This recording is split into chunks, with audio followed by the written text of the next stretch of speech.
Mwanafalsafa mwingine, Mheshimiwa mgeni rasmi, nammalizia, wanne, ni Daktari Samia Suluhu Hassan. Alipoingia madarakani, Mheshimiwa mgeni rasmi, alikuja na falsafa yake ya 4R ya kuzingatia maridhiano, ya kuzingatia ustahimilivu, ya kuzingatia mageuzi na ujenzi mpya wa Tanzania.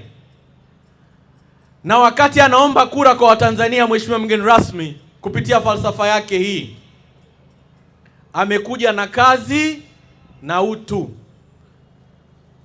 Kauli yake hii inafanana kabisa na falsafa ya Xi Jinping ya people centered, kujali utu wa watu, kujali watu pale unapofanya maamuzi yako au jambo lolote.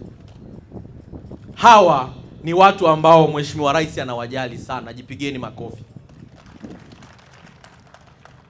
Kuthibitisha anawajali sana Mheshimiwa mgeni rasmi, kwenye kundi la machinga, Mheshimiwa Rais ametoa maelekezo na hawa wafanyabiashara, kwa sababu wana wake zao na wanaume zao huko, kwamba kila halmashauri iongeze kutenga 10%, kutoka 10% iongeze 5% ambazo zitakwenda kwenye ujenzi wa masoko. Likijengwa soko, ni nani anaenda kufanya kazi pale? Ni watu wetu, ni hawa watu wa kawaida. Mheshimiwa Rais amekuja kwenye halmashauri zetu kutenga 10% kwa ajili ya kuhakikisha kwamba tunakwenda kutoa mikopo. Kwa halmashauri yako tu ya mkoa wa wilaya ya Ilala, halmashauri ya jiji la Dar es Salaam ina zaidi ya bilioni 21 mikopo.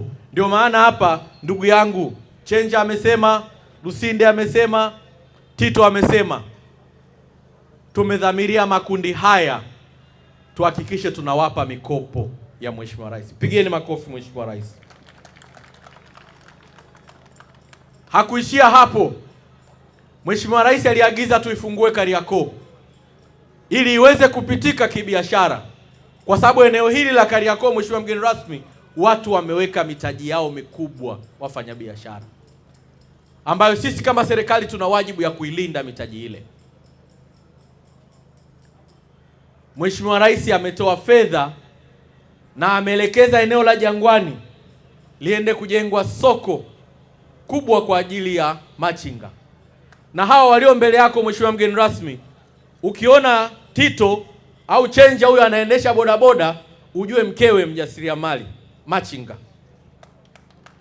Ukiona Lusinde yeye machinga, ujue mwanae bodaboda. Uongo kweli? Wanategemeana. Utamkuta mwingine mamalishe. Hivyo Mheshimiwa mgeni rasmi, ni kuhakikishie kwa niaba ya mkuu wetu wa mkoa wa Dar es Salaam, tutaendelea kuyalinda na kuyatunza makundi haya, kwa sababu ni muhimili mkubwa wa serikali, kama wanafalsafa hao wengine wanne niliowataja.